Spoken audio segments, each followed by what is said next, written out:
నమస్తే ధర్మ సందేహాలు కార్యక్రమానికి స్వాగతం. ఇవాల్టి ధర్మ సందేహాలు కార్యక్రమంలో రుద్రాక్షపై ఎటువంటి సందేహాలున్నా నివృత్తి చేయడానికి మనతో పాటు స్టూడియోలో ఉన్నారు ప్రముఖ నిపుణులు జ్యోతిష్యులు అయినటువంటి శ్రీకృష్ణ చాముండేశ్వర మహర్షి గారు. వారిని అడిగి మరిన్ని వివరాలు తెలుసుకుందాం. నమస్తే మహర్షి గారు. నమస్కారం అండి. మీరు ప్రతిరోజు స్టూడియో అండ్ ప్రేక్షకుల కోసం ఒక సాలగ్రామాన్ని అలాగే ఒక రుద్రాక్షని చూపించబోతున్నారు. అలాగే ఇవాళ ఎటువంటి రుద్రాక్షని సాలగ్రామాన్ని చూపించబోతున్నారండి? ఈరోజు చూపించే సాలగ్రామం మనం ముందు కొన్ని విషయాలు తెలియజేసిన తర్వాత వాటిని చూపిద్దామమ్మా. వీటిలో చూసుకున్నట్టయితే ఈరోజు చూపిస్తుంది కూర్మ సాలగ్రామం, శ్రీ కూర్మ సాలగ్రామం. చాలా అరుదైన సాలగ్రామం. ఈ యొక్క సాలగ్రామ దర్శనంతోనే అనారోగ్యంగా ఉన్న వారికి ఆయురారోగ్య ఐశ్వర్యాలు కలుగుతాయి. అదేవిధంగా ఈ దర్శన భాగ్యంతోనే చాలా సమస్యలు దాటివేసే అవకాశం ఉంటుంది. అదేవిధంగా మనం ఈ నందననామ సంవత్సరంలో నుంచి ఈ శ్రీ విజయనామ సంవత్సరంలోకి మనం అడుగుపడుతున్నాం. కాబట్టి ఈ విజయనామ సంవత్సరంలో మనం ఎలాంటి అద్భుతాలు సృష్టించుకోవాలి, అలాగే ఈ విజయనామ సంవత్సరాన్ని ఎలా ఉపయోగించుకోవాలనేది మీరు అందరూ కూడా ఆలోచించాల్సిన రోజు అన్నమాట ఇది. అయితే ఈరోజు అమావాస్య గడియలో ఉన్నాం కాబట్టి ఇక్కడ ఎటువంటి జాతక పరిశీలన చేయటం కుదరదు.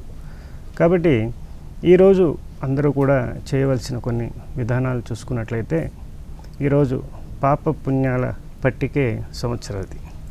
అంటే ఈ సంవత్సరంలో మనం ఎలాంటి కార్యక్రమాలు చేయాలి, ఎంత పాపం మూటగట్టుకున్నాం, ఎంత పుణ్యాన్ని పొందాము అనేది తెలుసుకోవాలి. అలాగే ఇతరులకు చేసిన సహాయాన్ని గుర్తు చేసుకోకూడదు, అలాగే ఇతరుల నుండి పొందిన సహాయాన్ని మర్చిపోకూడదు అనేది ఒక సూక్తిని మీరు చక్కగా ఇంట్లో అతికించండి. ఇతరులకు చేసిన సహాయాన్ని గుర్తు చేసుకోకు, ఇతరుల నుండి పొందిన సహాయాన్ని మర్చిపోకు అని ఈ విజయనామ సంవత్సర శుభాకాంక్షలతో అంటే రేపు కూడా తెలియజేద్దాం. అదేవిధంగా ఈ కొటేషన్ మీరు ఇంట్లో ఉంచి చిన్నపిల్లల దగ్గర నుండి పెద్దవారి వరకు ఆచరిస్తే మన జీవితం ధన్యమైపోయినట్లే. ఎందుకంటే మనం ఎన్ని సమస్యలతో ఉన్నా, అలాగే ఇతరులకి మనం సహాయం ఎంతవరకు చేయగలిగాము అనేది కూడా చూసుకోవాలి. అలాగే ఇతరుల నుండి పొందిన సహాయాన్ని కూడా మనం మర్చిపోకుండా వారిని ఆదుకునే విధంగా ఉండాలి. అలాగే ఇతరుల నుండి సహాయం పొందే స్థితిలో మనం ఉండకుండా చూసుకోవాలి ఎప్పుడైనా. అది ఆ విధంగా చేసుకుంటూ ముందుకు వెళ్తే బాగుంటుంది. అదేవిధంగా ఈ విజయనామ సంవత్సరంలో అందరికీ ఆయురారోగ్య ఐశ్వర్యాలు కలుగుతాయి. అదేవిధంగా క్రియాలోపం లేకుండా ప్రయత్నపూర్వకంగా ఎటువంటి పని సాధించినా కూడా విజయం తప్పక వరిస్తుందని మనకి ఈ విజయనామ సంవత్సరం తెలియజేస్తుంది. అలాగేనండి. మనకు ముందుగా రత్నప్రసాద్ గారు తూర్పుగోదావరి నుంచి కాల్ చేస్తున్నారండి. రత్నప్రసాద్ గారు చెప్పండి, ఏంటండి మీ సమస్య? చెప్పండి రత్నప్రసాద్ గారు. హలో. ఓకేనండి, లైన్ కట్ అయింది. ఇక పూజ గది ఏ విధంగా ఉండాలంటారు? పూజ గదిని ఏ విధంగా ఉంచుకోవాలి అంటారు? పూజ గదిని మనం ఇంట్లో తూర్పు ఈశాన్య ముఖంగా పెట్టుకోవాలి. ఈశాన్య భాగంలో పెట్టుకుంటాం కదా, దాన్ని ఈశాన్యం ఈశ్వరుని యొక్క స్థానం కాబట్టి ఈశాన్యం అన్నాము. ఆ స్థలానికి ఈశ్వరుని యొక్క బలం చేకూరుతుంది కాబట్టి దాన్ని ఈశాన్యంగా భావిస్తాం. కాబట్టి అక్కడ దేవుని యొక్క పటాలు కానివ్వండి, విగ్రహాలు కానివ్వండి, యంత్రాలు కానివ్వండి, ఎటువంటి పూజా సామాగ్రి అయినా కూడా అక్కడే మీరు ఉంచుకొని పూజా మందిరంగా మనం చేయటం జరుగుతుంది. అయితే ఈ పూజా మందిరంలో మనం ఎలాంటి సామాన్లు పెట్టుకోవాలి, అలాగే ఎలాంటి విగ్రహాలు పెట్టుకోవాలి, అలాగే ఎలాంటి పటాలు పూజకు సంబంధించిన ఇష్ట దైవాలని ఎలా ఉంచుకోవాలనేది చూసుకున్నట్లయితే అన్ని రకాలు మన ఇష్టమైన దేవతలను పూజ విధానం అనుష్ఠాన విధానంగా చేసుకోవచ్చు. అయితే వీటిలో మనం యంత్రాలకు సంబంధించి చూసుకున్నట్లయితే యంత్రాలు అంటే తిరగదీపి పెట్టుకోవడం, అలాగే శ్రీచక్ర మేరుని తిరగదీపి పెట్టడం, ఇలాంటివి కొన్ని జరుగుతుంటాయి.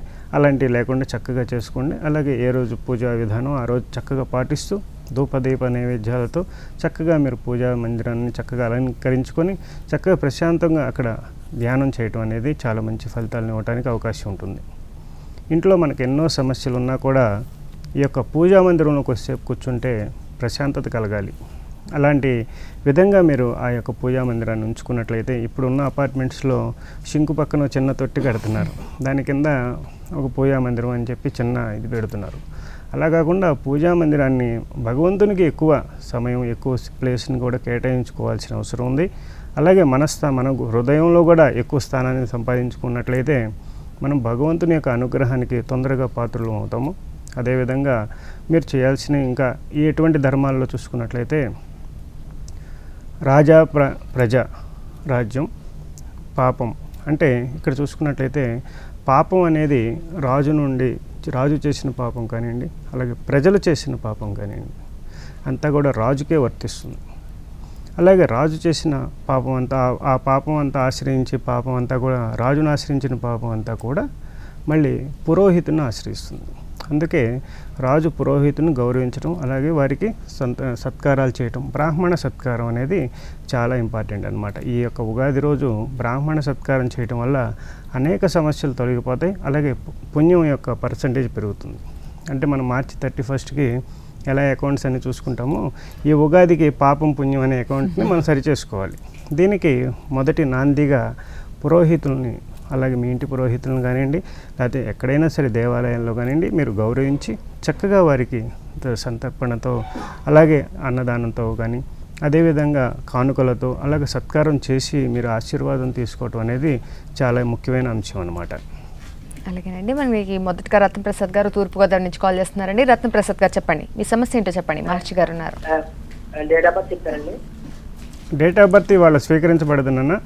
చక్కగా మీ సమస్య ఏమైనా ఉంటే చెప్పండి. అదే రుద్రాక్షలో ఎవరైనా వేసుకోవచ్చండి? తప్పకుండా వేసుకోవచ్చు. నీ అనుమానం ఏంటి చెప్పు. అదే ఇప్పుడు రుద్రాక్ష రాత్రి తీసేయాలండి? తప్పనిసరిగా తీసేయాలి నాన్న. దాని గురించి పూర్తి స్థాయిగా నేను చెప్తాను, జాగ్రత్తగానండి. ఇప్పుడు మనం అంటే మీరేం చేస్తున్నారు ఇప్పుడు? నేను వ్యాపారం చేస్తానండి. ఏంటమ్మా, వ్యాపారమా? కిరాణా వ్యాపారం చేస్తానండి. మ్యారేజ్ అయిందా? ఇది పుష్యమి నక్షత్రం అండి. ఓకే, సంతోషం. పుష్యమి నక్షత్ర జాతకుడు, వెరీ గుడ్. 7 ముఖాలు వేసుకున్నానండి. మంచిదమ్మా. సప్తమికి మంచిది. నీ వ్యాపార పరంగా కూడా డెవలప్మెంట్, అలాగే నక్షత్రాధిపతిని వేసావు, ధరించావు, మంచిది. అలాగే ఇంకొక రుద్రాక్షలు కూడా ధరించాలనుకున్నప్పుడు షణ్ముఖి, దశముఖి కూడా యాడ్ చేసుకో, మంచి ఇంకా డెవలప్మెంట్స్ ఉంటుంది. అలాగే నైట్ టైం ఉంచాలా అన్నప్పుడు ఇక్కడ మనకి చిన్నపిల్లల దగ్గర నుండి పెద్దవారి వరకు చూసుకున్నట్లయితే చిన్నపిల్లలకి అంటుముట్టు మైలు అనేది ఉండదమ్మా. ఒక రుద్రాక్ష ధరించడం వల్ల పిల్లలకి ఎటువంటి అంటుముట్టు మైలు తగలదు. అదేవిధంగా పెద్దవాళ్ళు చూసుకున్నట్లయితే మ్యారేజ్ అయిన వాళ్ళని అయితే చూసుకున్నట్లయితే రాత్రి మంచం మీద నుంచి పడుకొని పొద్దున్న లేచే వరకు వారి యొక్క శరీరం మలినంగా ఉంటుంది. దీనికి సంబంధించి మన యొక్క శరీరం డైరెక్ట్గా నిద్ర నుంచి లెగిచి మనం పూజా మందిరంలోకి వెళ్ళలేము కదా. అలాగే ఉదయం లేవగానే మనం కాలకృత్యాలు తెచ్చుకోవాలి. ఈ కాలకృత్యాలు తెచ్చుకునేటప్పుడు ల్యాబరేటరీకి వెళ్ళాల్సి వస్తుంది, యూరిన్కి వెళ్ళాల్సి వస్తుంది. వీటన్నిటికి సంబంధించి స్నానం చేసిన తర్వాత శుద్ధి అయినట్టు లెక్క. కాబట్టి వీటికి ముందు మీరు రుద్రాక్ష ధారణ చేసి ఉన్నట్లయితే మరి వీటన్నిటినీ మలినంతో ఉంటుంది. అలాగే వివాహం అయిన వారు, స్త్రీ పురుషులు పడుకున్న సమయంలో చూసుకున్నట్లయితే మనం ఆ సమయంలో కూడా ఉండకూడదు, కాబట్టి రుద్రాక్షను తీసివేయాలి. అందువల్ల ఉదయం ధరించి రాత్రికి వరకు మీరు పడుకునే ముందు ఆ రుద్రాక్షను తీసివేసి చక్కగా పూజా మందిరంలో కానీ ఒక అరమరలో కానీ ఎక్కడైతే నిర్ణయించుకుంటారో అక్కడ పెట్టుకొని నెక్స్ట్ ఉదయాన్నే లేచిన తర్వాత చక్కగా కాలకృత్యాలు తెచ్చుకున్న తర్వాత స్నానం చేసిన తర్వాత ఆ రుద్రాక్షను చక్కగా నీళ్ళతో ఒకసారి తడిపి కడిగి చక్కగా కళ్ళకద్దుకొని రుద్రాక్ష గాయత్రిని కానీ చెప్పి, లేకపోతే ఓం నమః శివాయ చెప్పుకొని చక్కగా ధరించడం అనేది మంచి అలవాటు. అయితే ఇక్కడ మనం చూసుకున్నట్లయితే ముందే వేసుకున్నట్టయితే ఆరోగ్యపరంగా మనకు ఆ నీరు ఒంటి మీద పడితే మంచిది కదండి అనుకోవచ్చు. అదే ఆరోగ్యపరంగా వాడే మాలలు వేరుంటాయి. అదేవిధంగా మీరు ఒక రుద్రాక్షకి తప్పేం లేదని కూడా చెప్తున్నారు. యాక్చువల్గా రుద్రాక్ష ధరించిన తర్వాత ఉదయం ధరించి రాత్రి మూట తీసివేయటం మంచిది అనేది పాయింట్. అయితే రుద్రాక్ష ధరించిన తర్వాత మరి రాత్రిపూట హార్ట్ స్ట్రోక్ వస్తే మీరు రుద్రాక్ష ధరించిన తర్వాత గుండెకి సంబంధించిన నియంత్రణ ఉంటుంది, రక్తపోటును అధిగమిస్తుంది ఇవన్నీ చెప్తున్నారు. మరి రాత్రిపూట స్ట్రోక్ వచ్చి పోతే ఏంటి పరిస్థితి అనే అనుమానం కూడా రావచ్చు. కానీ ఇక్కడ రుద్రాక్ష మీకు ఇంకొక 10-12 గంటలు మీ యొక్క రుద్రనాడి స్పందన అది యాక్టివేట్ చేస్తుంది. అంటే ప్రతిరోజు నియమానుసారం ఉదయం స్నానం చేసి ధరించడం, సాయంత్రం తీసివేయటం, మళ్ళీ ఉదయం చేస్తూ అలా ఒక నాడీని మీరు జాగ్రత్తగా ఫాలోఅప్ చేస్తున్నప్పుడు అది రాత్రిపూట కూడా దాని యొక్క స్పందన మీ శరీరంలో అలాగే ఉంటుంది. అంటే ఇంతకుముందు క్రితం కూడా చెప్పడం జరిగింది. మనకి ల్యాప్టాప్ ఛార్జర్ తీసేసాం అనుకోండి, దాంట్లో ఇంకో 10 నిమిషాలు ఛార్జింగ్ లైటింగ్ వెలుగుతూనే ఉంటుంది. అంటే దాంట్లో కొంత కరెంట్ స్టోర్ అయి ఉంటుంది. అదేవిధంగా దాని యొక్క వైబ్రేషను మనకి అందాలి అనుకున్నప్పుడు ఏంటంటే అదేవిధంగా మీరు నైట్ టైం తీసేయడం అనేది మంచిది. అలాగే చిన్నపిల్లల నుంచి పెద్ద విద్యార్థి దశ వరకు వాళ్ళకి నియమాలు వర్తించవు. అక్కడి నుంచి మటుకు వివాహం అయితే మటుకి చక్కగా ఈ నియమం పాటించాల్సిన అవసరం ఉంది. అలాగే బ్రహ్మచర్యం పాటించే వారికి నైట్ అయినా ఉంచుకోవచ్చు. అంటే ఒక విధానం చేసుకుంటే దీక్షా విధానంలో ఉన్నప్పుడు మనం ఆ మాలను తీయకూడదు. దీక్ష అయ్యప్ప మాల వేసుకున్నప్పుడు కానివ్వండి, ఇంకా వేరే ఇతర దేవతల మాలలు వేసుకున్నా కానీ, లేకపోతే ఒక దీక్షా విధానంలో ఉన్నప్పుడు, వ్రతం చేస్తున్నప్పుడు, ఇలాంటప్పుడు మనం వాటిని తీయాల్సిన అవసరం ఉండదు. అంటే దీక్షా కాలంలో అంటే పవిత్రంగా ఉన్నాము, మీరు మనిషి పవిత్రంగా ఉన్నంతసేపు రుద్రాక్షని మీ మన మెడలో వేసుకోండి. ఇది ఫస్ట్ పాయింట్. మీరు పవిత్రత ఎక్కడ లోపించింది అనేది చూసుకోండి. మనం అశౌచంగా ఎక్కడున్నాము, మలినంగా ఎక్కడున్నాము, మనం కాలకృత్యాలు వెళ్ళినప్పుడు, మలమూత్రాలు విసర్జించినప్పుడు మన శరీరం దాదాపుగా అశుద్ధంగా ఉన్నట్టు. అయితే మీరు ఎప్పుడైతే స్నానం చేస్తారో అప్పుడు శుద్ధమైనట్టు. కాబట్టి మన శరీరాన్ని శుద్ధి చేసిన తర్వాత రుద్రాక్ష ధరించడం వల్ల దాంట్లో ఉన్నటువంటి ఎలక్ట్రోమాగ్నెటిక్ సిస్టమ్ బాగా పనిచేస్తుంది. అదేవిధంగా దాంట్లో ఉన్నటువంటి రుద్రనాడి స్పందన, రుద్రనాడి తరంగ శక్తి మన శరీరంలోకి చక్కగా సైక్లింగ్ జరుగుతుంది. దీనివల్ల మీకు ఆయురారోగ్య ఐశ్వర్యాలు కలుగుతాయి. అంతేకాని ఎవరో చెప్పారని చెప్పి, ఎటువంటి నియమాలు లేవని చెప్పి అది మట్టిగా వారికి అవగాహన లేకపోవడమే అని చెప్పగలను నేను. అలాగేనండి. మనకి నెక్స్ట్ అనసూయ గారు విజయవాడ నుంచి కాల్ చేస్తున్నారండి. అనసూయ గారు చెప్పండి, మీ సమస్య ఏంటో చెప్పండి. మహర్షి గారు ఉన్నారు. నా పాప గురించి మాట్లాడాలండి. చెప్పండి మీ సమస్య ఏంటో. నమస్తే అండి. నమస్కారం అమ్మా, చెప్పమ్మా. 1889 అండి. మీరు ప్రోగ్రాం ఇప్పుడే పెట్టారా? ఈరోజు అమావాస్య, జాతక పరిశీలన చేయకూడదమ్మా. మీరు ఎవరితో అయినా సరే ఇప్పుడు అమావాస్య రోజు జాతక పరిశీలన చేయించకండి. ఒకరోజు ఆగండి, రేపు చెప్పండి కావాలంటే. అమావాస్య రోజు మటుకి జాతకాన్ని పరిశీలించుకోవడం వల్ల మీకు సరైన ఫలితాలు రావు, శుభ ఫలితాలు అగుపించవు. కాబట్టి అమావాస్య రోజు ఫలితాలను ఆశించకండి. అయితే మీకు ఏదైనా డౌట్ ఉంటే అడగండి, చెప్తాను. వివాహానికి సంబంధించి జాతక పరిశీలన చేసిన తర్వాత పరిహారం చేయటం అనేది మంచిదమ్మా. ఏదో ఒకటి చెప్పడం అనేది కరెక్ట్ కాదు. ఈసారి మళ్ళీ ప్రయత్నం చేయండి. అయితే వివాహానికి సంబంధించి కుజ గురువులు అలాగే బుధ శనులు కూడా కారకులు అవుతారు. కాబట్టి బుధుడికి సంబంధించి, గురువుకి సంబంధించి, శుక్రుడికి సంబంధించి, అలాగే కుజుడికి సంబంధించి, శనికి సంబంధించి, అంటే దాదాపుగా గ్రహాలు ఈ 5 గ్రహాలను జాగ్రత్తగా యాక్టివేట్ చేసే విధంగా పూజ, అభిషేక హోమాలుగా నిర్వహిస్తూ రుద్రాక్ష ధారణ చేసినప్పుడు యొక్క మంచి ఫలితాలు సిద్ధించే అవకాశం ఉంటుంది. అలాగే వివాహ యోగాలు ఎప్పుడైతే లేట్ అవుతుంది, మాకు కుదరట్లేదు అనుకున్నప్పుడు మీరు ఇలాంటి పూజ అభిషేకాలు చేయించడం, అలాగే సుబ్రహ్మణ్య స్వామికి ఆవు పాలతో అభిషేకం చేయించడం, ఇలాంటి శ్రీకాళహస్తిలో రాహుకేతు పూజ చేయించడం, ఇలాంటివి చేయించడం వల్ల అది కూడా జాతక పరిశీలన చేసి గురువు గారి ద్వారా అనుమతి తీసుకొని అప్పుడు చేసినట్లయితే మీకు పరిహారాలు చక్కగా యాక్టివేట్ అవుతాయి. అంతేగాని టీవీలో ఎన్ని మా అమ్మాయికి కూడా అదే సమస్య ఉంది కాబట్టి అదే విధంగా చేద్దాం అనుకోవడం మరి అలా చేయటం వల్ల మీకు పరిహారం యాక్టివేట్ అవ్వదు. అలాగే వివాహం అవ్వలేదు, సంతానం కాలేదు అంటే అది దానికి సంబంధించి పితృదేవత దోషాలు ఉన్నప్పుడు అలాంటివి కూడా ఎన్ని పరిహారాలు చేసినా, ఎన్ని పూజలు చేసినా, ఎన్ని దానాలు ఇచ్చినా ఈ ఫలితాలు ఇవ్వవు. కాబట్టి మీకు అత్యద్భుతమైన సమయం కూడా ఈరోజు అని చెప్పవచ్చు. ఈ అమావాస్య తిథిలో పితృదేవత శాంతికి మీరు వారికి సంబంధించిన తర్పణ అర్ఘ్యాలు ఇచ్చినట్లయితే, అలాగే బ్రాహ్మణులకు కూడా మీరు దీనికి సంబంధించిన అన్న సంతర్పణ కానివ్వండి, మొయినం స్వయం పాకం అంటాం కదా, ఆ స్వయం పాకం సమర్పించినా కూడా మంచి ఫలితాలు ఉంటుంది. అలాగే పితృదేవతలను ఈరోజు స్మరించుకొని చక్కగా ఈరోజు జపం చేయటం, మంత్ర జపం చేయటం చాలా అద్భుతమైన యోగాన్ని ఇస్తుందమ్మా. ఇలాంటి ఫలితాలు మీరు తొందరగా పొందాలనుకున్నప్పుడు ఈ రోజుని చాలా బాగా ఉపయోగించుకోండి పూజా విధానంలో. అలాగేనండి. అనేక మంది మీ వద్దకు సమస్యలతో వస్తూ ఉంటారు, మీరు రుద్రాక్షలు ఇవ్వడం జరుగుతూ ఉంటుంది. అలాంటి వారు ఎటువంటి బెనిఫిట్స్ పొందడం జరిగిందండి? అంటే ఇప్పుడు దాదాపుగా చాలా ఫాస్ట్గా రిజల్ట్ వస్తుంది. రుద్రాక్ష ధరించిన తర్వాత ఈ రుద్రాక్ష ధరించగానే వెంటనే వారి యొక్క జీవితాలు మారిపోతాయని చెప్పకూడదు. ఎందుకంటే రుద్రాక్ష ధరించటమే వారి జీవితం మారటానికి నాందేది. అయితే ఇంకా ప్రస్తావనలో చూసుకున్నట్లయితే మనం వీటన్నిటినీ కూడా మనం ఏ అయితే సమస్యలు ఉన్నాయో వాటన్నిటిని ఛేదించే విధంగా, అలాగే గ్రహాలు ఏవి అనుకూలంగా లేవో వాటిని అనుకూలంగా మార్చుకునే విధంగా పూజ, అభిషేక, హోమ, జప విధానాలు పాటిస్తూ ఈ యొక్క రుద్రాక్ష ధారణ నియమానుసారం చక్కగా శుద్ధిగా ధరించినట్లయితే వెంటనే వారికి ఫలితాలు సిద్ధిస్తాయి.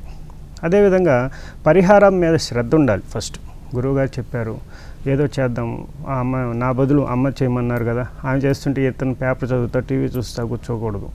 పరిహారం చేస్తున్నప్పుడు మా అమ్మాయి వివాహం కాలేదు, దానికోసం నేను పరిహారం చేస్తానని తల్లిదండ్రులు చాలా ఆందోళన చెందుతుంటారు. మీ అమ్మాయి పుట్టినప్పుడు వెంటనే వరుడిని నిర్ణయించడం జరుగుతుంది భగవంతుడు. ఆల్రెడీ వరుడిని నిర్ణయించే భగవంతుడు అమ్మాయిని భూమి మీద పంపిస్తాడు మీ అమ్మాయిని.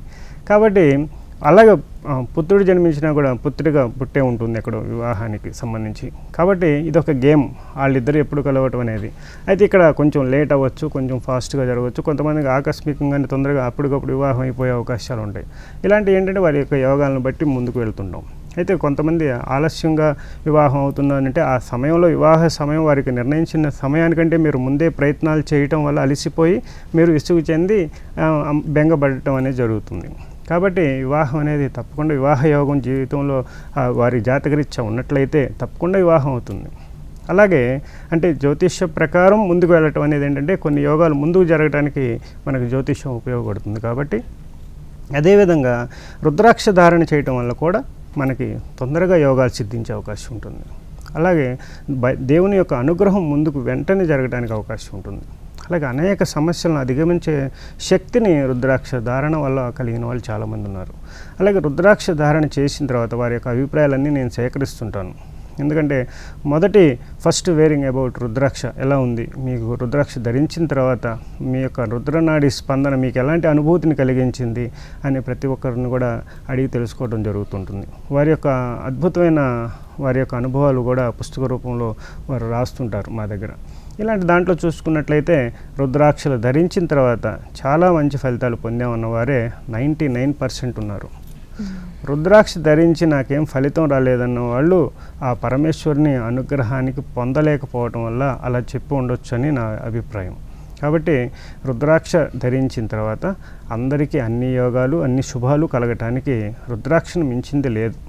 అయితే రత్నధారణ కానివ్వండి, యంత్రధారణ కానివ్వండి, ఇక జపము, తపం, అలాగే ఆర్ఘ్యాదులు, అలాగే దానము, ఇలాంటి హోమాలు వీటిల్లో పాల్గొనటం, అది చేయించటం, ఇలా బ్రాహ్మణ సత్కారం, అలాగే ఇతరులు సమస్యలతో ఉన్న వారిని వారి సమస్యలను పంచుకొని వారికి సహాయం చేయటం, అలాగే అన్నదానం చేయటం, అలాగే బదిరుల ఆశ్రమాలను ఉద్ధరించటం, అలాగే వికలాంగులను సేవ చేయటం, అలాగే అనాథలను చేరదీయటం, ఇవన్నీ కూడా మనకి సమస్యలను వలయంలోంచి మనం బయటికి తీసుకొచ్చే అద్భుతమైన రెమెడీస్. ఈ పరిహారాలను ఒకదాని తర్వాత అంటే మనకు శక్తి లేకపోయినా డొనేషన్లు ఇవ్వమని చెప్పను. శక్తి మేర మీ ప్రయత్నం మీరు ఎంత చేసినా కూడా ఉడత చూశారు కదా శ్రీరాముడు వారికి ఎలా తన యొక్క భక్తిని చాటుకుందో, అదేవిధంగా ఎంత అవకాశం ఉంటే అంతవరకు చేయడానికి ప్రయత్నం చేయటం వల్ల మీకు అన్ని ఆయురారోగ్య ఐశ్వర్యాలు సిద్ధిస్తాయి. అలాగేనండి. తర్వాత మనకి భీమారావు గారు శ్రీకాకుళం నుంచి కాల్ చేస్తున్నారండి. భీమారావు గారు చెప్పండి, మీ సమస్య ఏంటో చెప్పండి. మహర్షి గారు ఉన్నారు, చెప్పండి భీమారావు గారు. Good morning. గుడ్ మార్నింగ్ అండి, చెప్పండి. మేము మెడికల్ స్టోర్ పెట్టాం సార్. మెడికల్ స్టోర్ పెట్టాం సార్. 8 సంవత్సరాలు అవుతుంది. బిజినెస్ పరంగా చాలా డల్గుంది సార్. ఓకే. దాంతోపాటు నేను మెడికల్ ఆర్ఎంపీ డాక్టర్ చేస్తున్నాను. ఓకే. ఆదాయం ఎంత ఇచ్చినా ఇంట్లో లిమిటెడ్ గా ఉండలేకపోతుంది సార్. ఓకే అండి. అంటే ఎటు ఫేసింగ్ అండి అది? ఏంటి సార్? మీ షాపు ఎటు ఫేసింగ్ ఉంది? అంటే మన తూర్పు సైడ్ ఉంటుంది సార్. ఓపెనింగ్ ఈ కొండలుగా ఇటు సైడ్ మన పరమట వైపు ఓపెనింగ్ ఉంటుంది. ఓకే అండి. మీరు సంబంధించి షాపుకి ముందు బయట ప్రదేశంలో ఒక నరఘోష యంత్రాన్ని పెట్టండి. ఈ నరఘోష యంత్రం చక్కగా మీరు పూజ అభిషేకాలు చేయించిన తర్వాత దాన్ని చక్కగా ఒకటి నరఘోష యంత్రాన్ని 5x5 సైజు కాపర్లో చెక్కినది నరఘోష యంత్రాన్ని పెట్టండి. అలాగే పూజా మందిరం అంటే మీ యొక్క ఆఫీస్లో దేవుడి పూజ పటాలై పెడతారు కదా, అక్కడ లక్ష్మీ గణపతి యంత్రం ఒకటి పెట్టుకోండి. ఈ 2 పెట్టండి. అలాగే ఒక కలబందను కూడా ఫ్రెష్గా ఉన్నటువంటి కలబందను ఒకటి సమూలంగా పీకి దాన్ని చక్కగా మీ షాప్ ముందు వేలాడతీయండి. ఎందుకంటే మెడికల్ స్టోర్కి వచ్చేటప్పుడు ఏమవుతుందంటే అంత మైనస్ వైబ్రేషన్తో వస్తుంటారు. వచ్చినప్పుడు వారి యొక్క ఆతృత ఏంటంటే వెంటనే మెడిసిన్ తీసుకుంటే వెంటనే తగ్గిపోతుంది నాకు అనే ఆతృతతో ఉంటారు. అయితే మీరు ఇచ్చిన మెడిసిన్ పనిచేయాలి పని చేయకూడదనే రూల్ లేదు, వాళ్ళు సరిగ్గా వాడాలని వాడకూడదనేది గ్యారంటీ మనకు తెలియదు. కానీ అక్కడ వాళ్ళు వచ్చిన వాళ్ళందరూ కూడా మైనస్ వైబ్రేషన్తో వస్తారు కాబట్టి ఎక్కువ రుణశక్తి మీ యొక్క షాప్ ముందు ఉండే అవకాశం ఉంటుంది. ఆ విషబాణాలన్నీ కూడా లోపలికి ప్రవేశిస్తున్నప్పుడు మానసికంగా ఆర్థికంగా కూడా కొంత ఇబ్బంది. అలాగే మెడికల్ స్టోర్స్లో కోట్లు సంపాదించే వాళ్ళు కూడా ఉంటారు. కానీ నేను చెప్పేది ఏంటంటే ఇలాంటి సమస్య ఉన్నప్పుడు ఎక్కువ డిస్టర్బెన్స్ మీకు అవుతుందని అర్థమవుతుంది. దీన్ని బట్టి ఒక కలబందను ఒకటి వేలాడదీయండి, దానికి చక్కగా పసుపు నీళ్ళతో కడిగి చక్కగా దాన్ని మీరు వేలాడదీసినట్లయితే మంచి ఫలితాలు పొందుతారు. అదేవిధంగా నరఘోష యంత్రాన్ని కూడా ఒకటి బయట పెట్టండి. లక్ష్మీ గణపతి యంత్రం పూజ దగ్గర పెట్టుకోండి, బాగుంటుంది. అన్ని డెవలప్మెంట్స్ బాగుంటాయి. అలాగేనండి. మరి నెక్స్ట్ కాల్ కోటేశ్వరరావు గారు అమెరికా నుంచి కాల్ చేస్తున్నారండి. కోటేశ్వరరావు గారు చెప్పండి మీ సమస్య ఏంటో. మహర్షి గారు ఉన్నారు. నమస్తే అండి. నమస్కారం అండి, చెప్పండి. నమస్తే అండి. నేను అమెరికాలో ఉంటానండి. నా పేరు కోటేశ్వర అండి. డేట్ ఆఫ్ బర్త్ లైక్ చెప్పాలండి. ఈరోజు అమావాస్య బాబు, ఇవాళ స్వీకరించబడదు. రేపు మీరు ప్రయత్నం చేయండి. అలాగే మీ సమస్య ఇంకేమైనా ఉంటే రుద్రాక్ష ధరించడానికి ఏమైనా అనుమానాలు అపోహలు ఉంటే తెలియజేయండి. ఓకే, అంటే నాకు కోర్టు కేసులో ఈ ప్రాబ్లమ్స్ ఉన్నాయండి. అది రుద్రాక్షలు ఈ పెట్టుకుంటే ఏమన్నా? ఓకే అండి, తప్పకుండా రుద్రాక్ష ధారణ వల్ల మీకు అనేక సమస్యలు తొలగుతాయనే మట్టి గ్యారంటీగా చెప్పవచ్చు.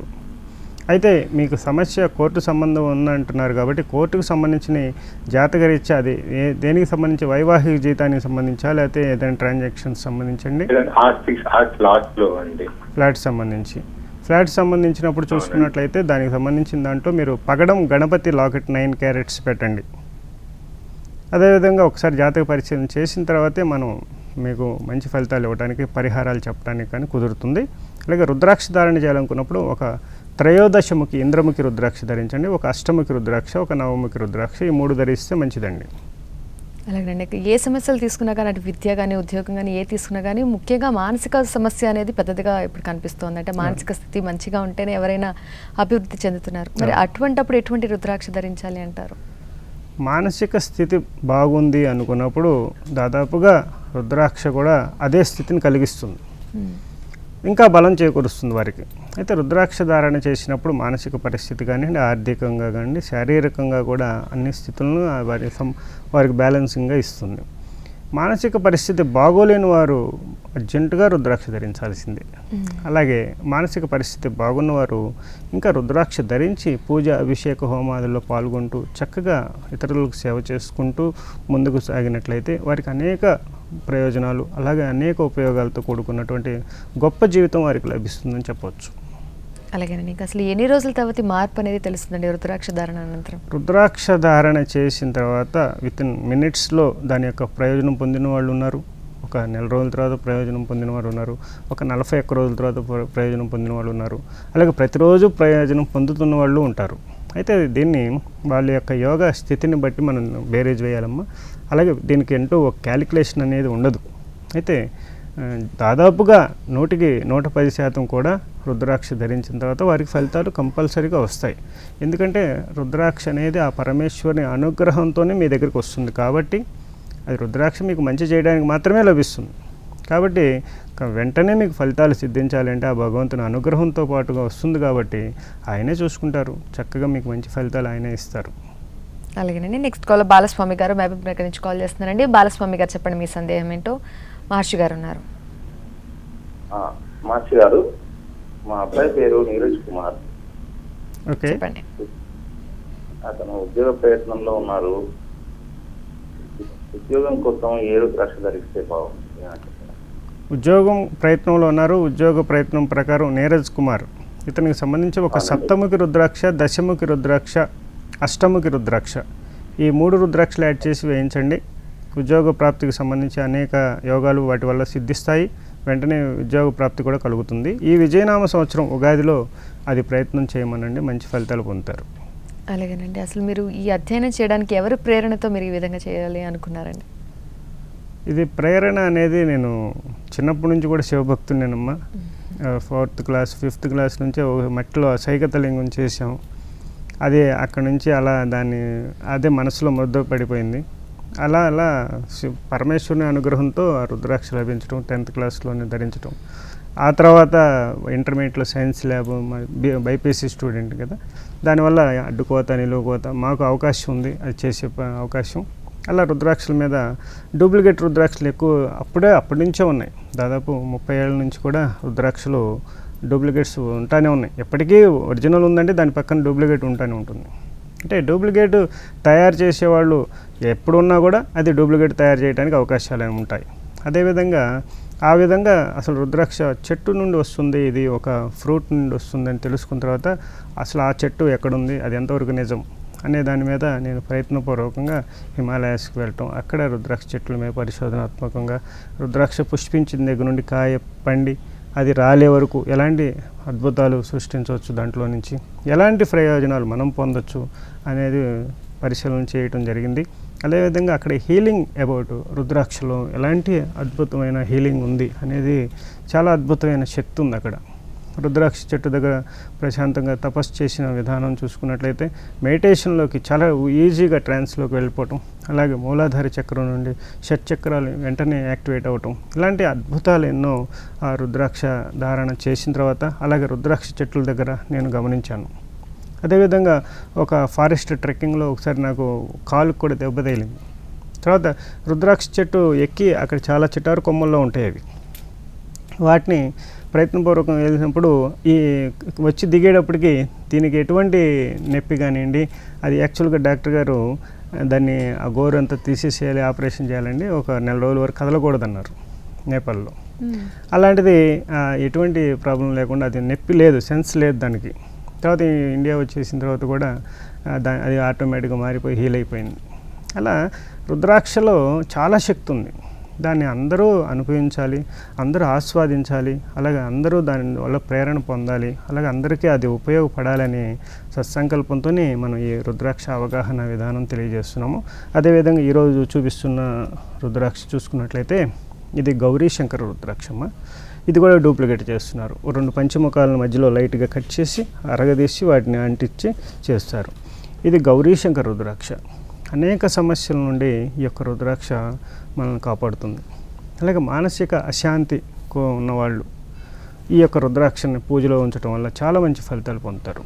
ఈ రుద్రాక్ష ధారణ చేయొచ్చు, అలాగే పూజా మందిరంలో కూడా ఉంచుకోవచ్చు. అలాగే వైవాహిక జీవితంలో అనేక సమస్యలు పొందిన వారు కూడా ఈ యొక్క రుద్రాక్షను పూజలో ఉంచుకొని చక్కటి ఫలితాలు పొందాలనుకున్న వారు ఈ యొక్క రుద్రాక్షను చక్కగా పూజా మందిరంలో ఉంచుకొని పూజ చేసుకోవచ్చు. పానవట్టంపై కూడా ఉంచి దీన్ని పూజా మందిరంలో పెట్టుకోవచ్చు. 2 రుద్రాక్షల కలయికే ఇది గౌరీ శంకర రుద్రాక్ష అంటారు. ఈ గౌరీ శంకర రుద్రాక్షను ప్రతిరోజు పూజా మందిరంలో ఉంచి ఒకసారి చక్కగా మీరు మీ యొక్క శిరస్సునందు ఇట్లా మీరు ఉంచుకొని ఈ యొక్క ఆజ్ఞాచక్రం దగ్గర పెట్టుకొని గట్టిగా నొక్కి కొంచెం సేపు మీరు ఇష్టదైవాన్ని పూజించవచ్చు, లేకపోతే ఓం గౌరీ శంకరాయ నమః అని చెప్పి ఆ మంత్రాన్ని చక్కగా జపం చేయొచ్చు. ఇది నేను చాలాసార్లు స్త్రీల కోసం ప్రత్యేకంగా చెప్పడం జరిగింది. ఇది మానసిక అశాంతితో ఉన్నవారు, అలాగే అనారోగ్యంతో ఉన్నవారు, అలాగే స్త్రీ పురుషుల మధ్య అంటే భార్యాభర్తల మధ్య విభేదాలతో వారు విడిపోయి ఉన్నవారు, ఇలాంటి వాళ్ళకి ఈ యొక్క రుద్రాక్షను చక్కగా పూజా మందిరంలో ఉంచుకొని అలాగే దాన్ని ప్రతిరోజు కూడా జపం చేస్తూ చక్కగా చేతిలో ఉంచుకోవటం, మణిపూరక చక్రం దగ్గర ఉంచి చేయటం, అలాగే ఆజ్ఞా చక్రం దగ్గర ఉంచి చేయటం వల్ల మీకు వెంటనే దాని యొక్క ఫలితాలు చాలా అద్భుతంగా ముందుకు వెళ్ళే అవకాశం ఉంటుంది. గౌరీ శంకర రుద్రాక్షతో పాటు ఈరోజు చూపిస్తున్నటువంటి సాలగ్రామం, ఇది కూడా కూర్మ సాలగ్రామం. ఇది కూడా నేపాల్ నేను ట్రెక్కింగ్ చేసినప్పుడు లభించినటువంటి అద్భుతమైన శిల. ఇది గండకి నదిలో లభించినటువంటి శ్రీకూర్మ సాలగ్రామము. దీంట్లో ఉన్నటువంటి సాలగ్రామంలో మనకి చూసుకున్నట్లయితే సుదర్శన చక్రం ఉంటుంది. ఈ సుదర్శన చక్రానికి ముందు ఇలా ఆకృతి రావటం, ఇది మనకి కూర్మం అంటే కూర్మం యొక్క ఆకృతి, తాబేలు యొక్క ఆకృతి, ఆ విష్ణువు యొక్క ఆకృతి మనకి కనిపిస్తుంది, కూర్మావతారం కనిపిస్తుంది. అంటే అవతారం అయితే మనం చరిత్రలో, ఉపనిషత్తుల్లో, మన వేదాల్లో, మనం పురాణాల్లో తెలియజేశారు. కానీ రియల్గా మనకి న్యాచురల్గా ప్రకృతి ప్రసాదించినటువంటి ఈ శిలను ద్వారా కూడా మనం కూర్మావతారం ఉంది, కూర్మావతారం నిజమే అనేది తెలియజేసే విధంగా ఈ యొక్క శిల ఆ విష్ణు సంబంధమైనటువంటి సాలగ్రామాల నుండి లభించడం అనేది చాలా అదృష్టం. ఈరోజు ఈ యొక్క సాలగ్రామ దర్శనం చేసుకున్న వారందరికీ ఆయురారోగ్య ఐశ్వర్యాలు కలుగుతాయి. అలాగే విజయనామ సంవత్సరంలోకి అడుగుడుతున్న ప్రతి ఒక్కరికి కూడా ఈ యొక్క సాలగ్రామ వీక్షణతో ఇంకా మంచి బలాన్ని చేకూరుస్తుందని నేను విశ్వసిస్తున్నాను. అలాగే అందరికీ కూడా ఆయురారోగ్య ఐశ్వర్యాలు సిద్ధించుగాక. అలాగేనండి. ఇవాళ ధర్మ సందేహాల కార్యక్రమంలో సందేహాలు నివృత్తి చేసినందుకు ధన్యవాదాలండి. సంతోషం.